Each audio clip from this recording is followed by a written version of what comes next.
ఇది ఒక యాక్షన్ కథ. ఈ కథ నిధివేటకు సంబంధించింది. ఈ వీడియోను పూర్తిగా చూడండి. మీకు మంచి యాక్షన్ సినిమా చూసిన ఫీలింగ్ వస్తుంది.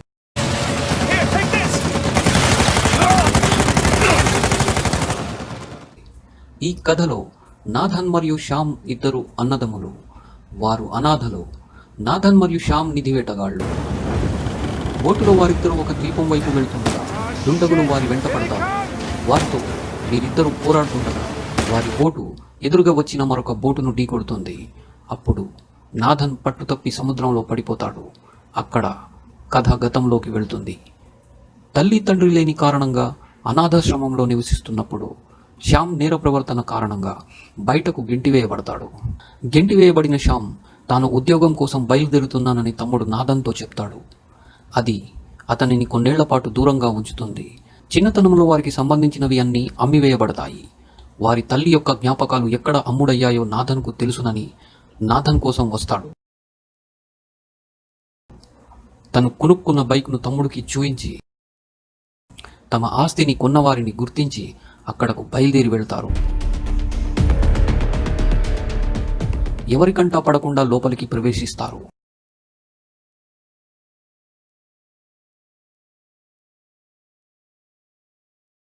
ఆ ఇంట్లో ఉన్న పెద్దావిడ వీరిని గమనించి పోలీసులకు సమాచారం అందిస్తుంది. ఆవిడను చూసిన శ్యామ్ ఆమె కొనుక్కున్న ఇల్లు గతంలో తమదని గుర్తుకు వచ్చి ఒకసారి చూసిల్దామని వచ్చామని తమ గురించి అమ్మా నాన్న గురించి ఆవిడకు వివరిస్తాడు. అది విన్న ఆవిడ మీ తల్లిగారు తనకు తెలుసునని ఆమె గొప్ప చరిత్రకారిణి అని వారికి చెబుతుంది. అలా మాట్లాడుతున్న సమయంలోనే ఆవిడకు గుండెపోటు వస్తుంది.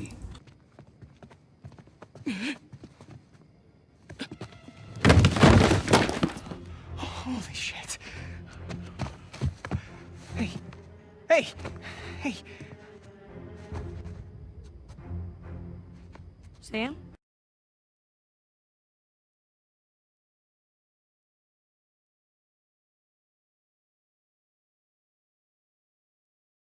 అదే సమయంలో అక్కడకు పోలీసులు కూడా చేరుకుంటారు. అది గమనించిన నాథన్ శ్యామ్ అక్కడ నుంచి పారిపోతారు.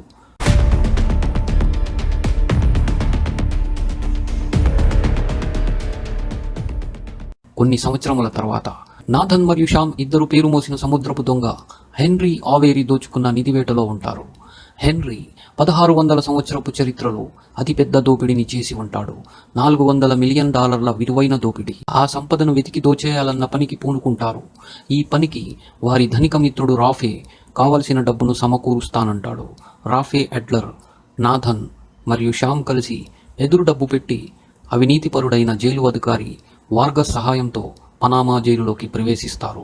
పనామా జైలులో హెన్రీ ఆవేరి యొక్క మొదటి సహచరుడు బర్న్స్ను ఉరితీశారు. 400 సంవత్సరాల పురాతన జైలు గదిలోకి ఆ ముగ్గురు ప్రవేశిస్తారు. హెన్రీ ఆవేరి నిధి కోసం వెతుకుతున్నారని వార్గస్ తెలుసుకుని నిధిలో పావు భాగాన్ని అడుగుతాడు. నాథన్ బర్న్స్ ఉంచిన సెల్ గదిలోకి ప్రవేశిస్తారు. అక్కడ అతను ఒక శిలువను కనుగొంటాడు. అక్కడ అంతటా పరిశీలించి ఎటువంటి ఆధారాలు లేవని వార్గస్కు నాథన్ అబద్ధాన్ని చెప్తాడు. రాఫే అడ్లర్, నాథన్ శ్యామ్ ఈ ముగ్గురు సంభాషించడానికి సురక్షితమైన స్థలాన్ని కనుగొంటారు. నాథన్ దగ్గర ఉన్న శిలువపై ఉన్న వ్యక్తి సెయింట్ డిస్మాస్ స్కాట్లాండ్కు చెందినవాడని గ్రహించి వారు తదుపరి స్కాట్లాండ్కు వెళ్లాలని నిశ్చయించుకుంటారు. వారు బయలుదేరుతున్నప్పుడు అంతకు ముందు నాథన్ చేత కొట్టబడిన గుస్తావో తన స్నేహితులతో వస్తాడు. అక్కడ నాథన్తో గొడవ జరుగుతుంది. చివరికి గార్డ్స్ వచ్చి ఆపుతారు. గార్డ్స్ వారిని చెక్ చేస్తున్నప్పుడు నాథన్ దగ్గర సెయింట్ శిలువ దొరుకుతుంది. అది తెలుసుకున్న వార్గస్ నాథన్, శ్యామ్ మరియు రాఫేలతో మాట్లాడటానికి తన కార్యాలయంలోకి తీసుకువస్తాడు మరియు నిధి గురించి చర్చించుకుంటారు. చర్చ తర్వాత వార్గస్ $400 మిలియన్ల నిధిలో 3వ వంతు భాగం కావాలంటాడు. రాఫే దానికి ఒప్పుకోడు. వార్గస్ కోపంతో వారిని బెదిరిస్తాడు. కానీ రాఫే అతన్ని పొడిచి చంపేస్తాడు. కింద కూలిపోతూ వార్గస్ తుపాకీతో పైకి కాల్పులు చేస్తాడు. ఆ కాల్పుల శబ్దానికి గార్డ్స్ అప్రమత్తమవుతారు. మరుక్షణంలో ముగ్గురు అక్కడ నుంచి బయటపడటానికి పరుగులు పెడతారు. ఈ ప్రయత్నంలో శ్యామ్కి బుల్లెట్ దిగుతుంది. నాథన్ మరియు రాఫే జైలుపైకి చేరుకుంటారు. బుల్లెట్ దిగి ఉన్న శ్యామ్ను జైలుపైనున్న నాథన్ చేయి అందించి పైకి లాగుతుంటాడు.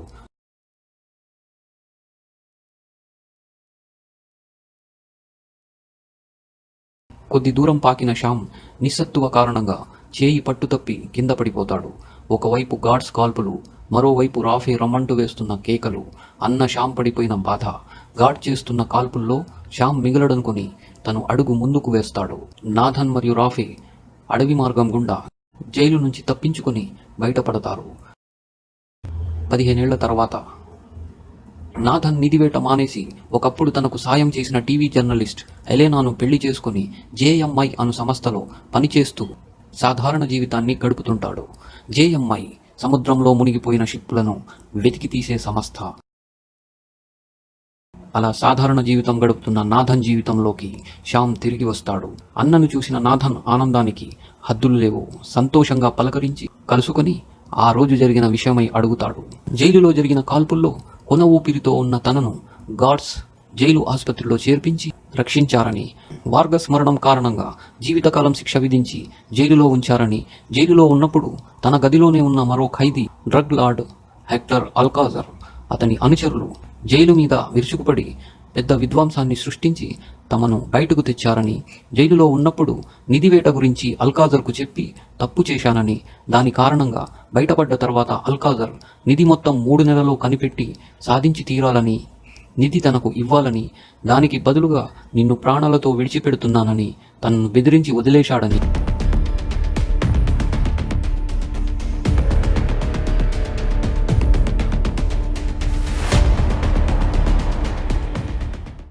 తన ప్రాణాలకు అల్కాజర్ వలన ముప్పు ఉన్నదని, తనకు నిధివేటలో సాయంగా ఉండాలని అడుగుతాడు.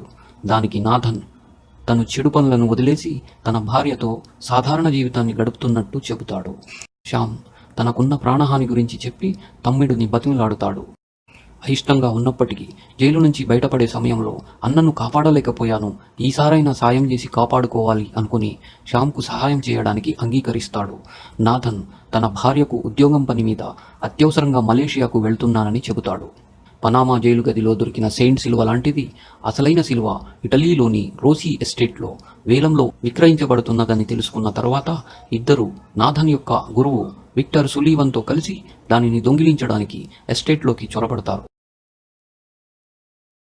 ఆ ఎస్టేట్లో పార్టీ జరుగుతూ ఉంటుంది. సులీవన్ ధనవంతుడిగాను, నాథన్ మరియు శ్యామ్ వెయిటర్స్గా మారి లోపలికి వెడతారు.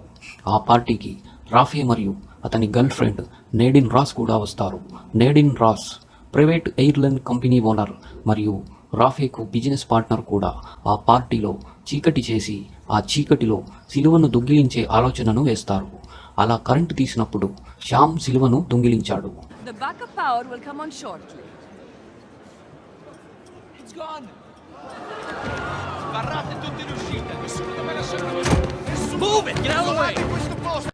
ఎస్టేట్ బయట సులీవన్ తన కారుతో వారిని తప్పించడానికి సిద్ధంగా ఉంటాడు. దొంగిలించిన సిలువతో వారు బయటపడతారు.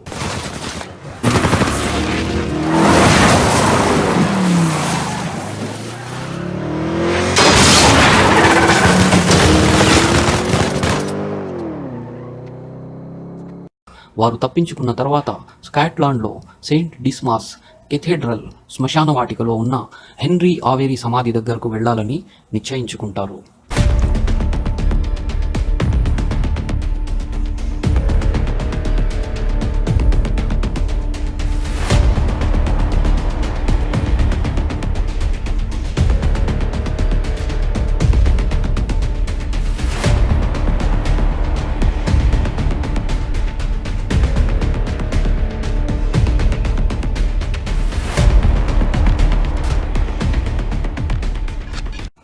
మనం సరైన దారిలోనే వెళ్తున్నాము, కానీ రాఫే తప్పుడు స్థలాన్ని శోధిస్తున్నాడు అంటాడు.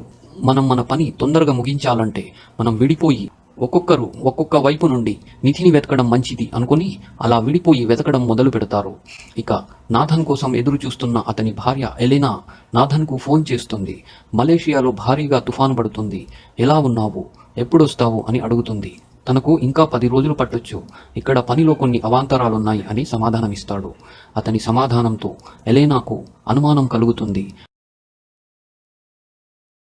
ఆ వెంటనే తను కూడా మలేషియాకు పయనమవుతుంది. నిధివేటలో ఉన్న నాథన్ పజిల్స్ను ఛేదించుకుంటూ గుహలోకి వెళ్తాడు.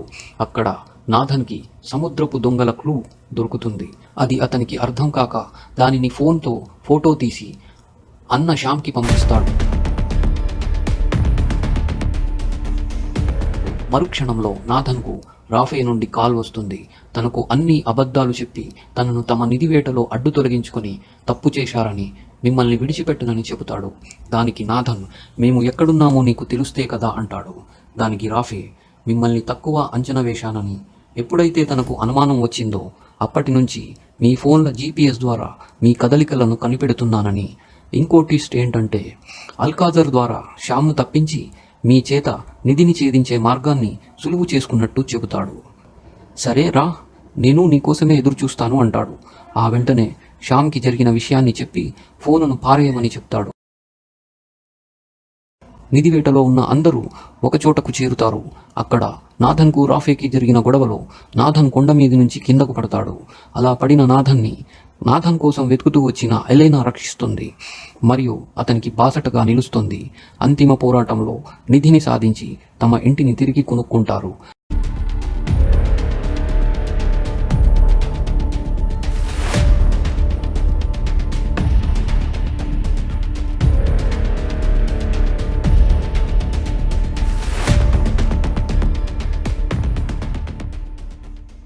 అలా కథ సుఖాంతమవుతుంది. చివరగా నాథన్ తమ సాహస కథను తన కూతురుకు చెబుతాడు.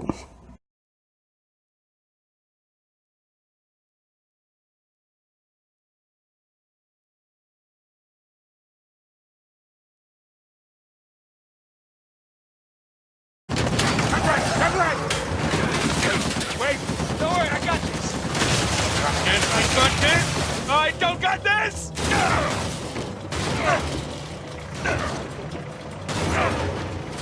Holy shit! We're close. Keep an eye out for Sam. Hey, I think that's him. Right there. Hold on! What do you think I've been doing?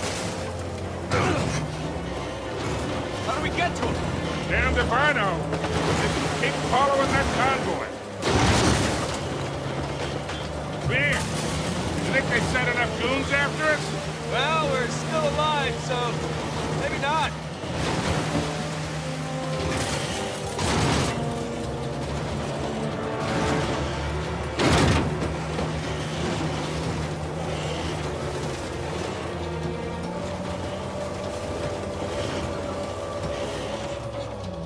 There they are.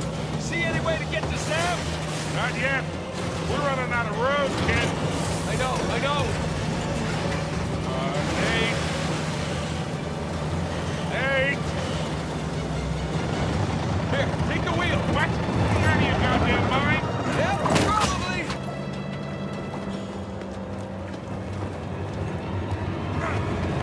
Oh, crap.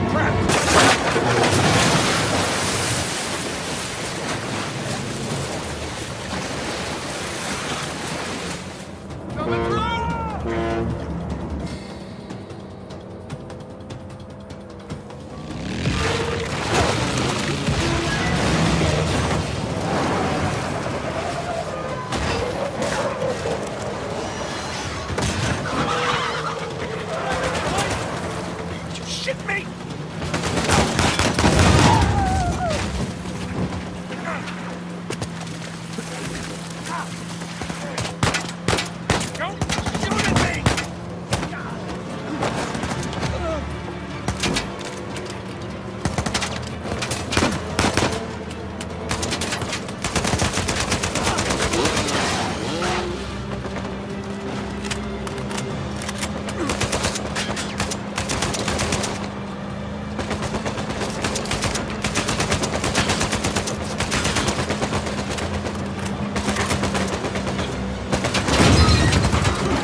goddamn car! I'm faster! Stop arguing!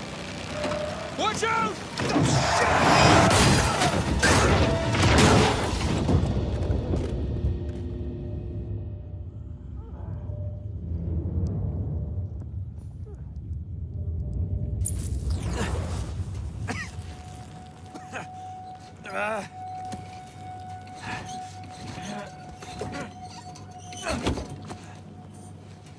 Oh, Get out of here!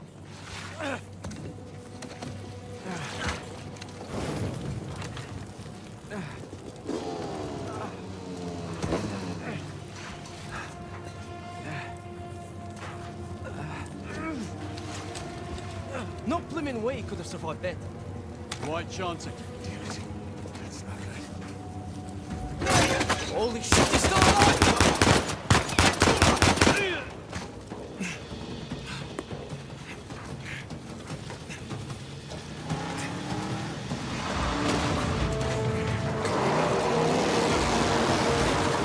Come on!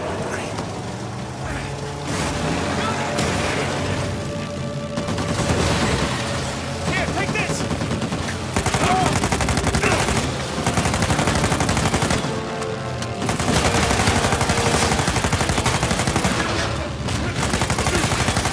How we doing back there? Not good! Not good at all! Keep shooting! I am! I hate this truck! Hang on, Nathan!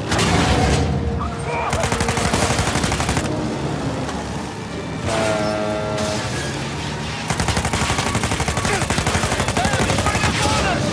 Going as fast as I can! We're gonna be close!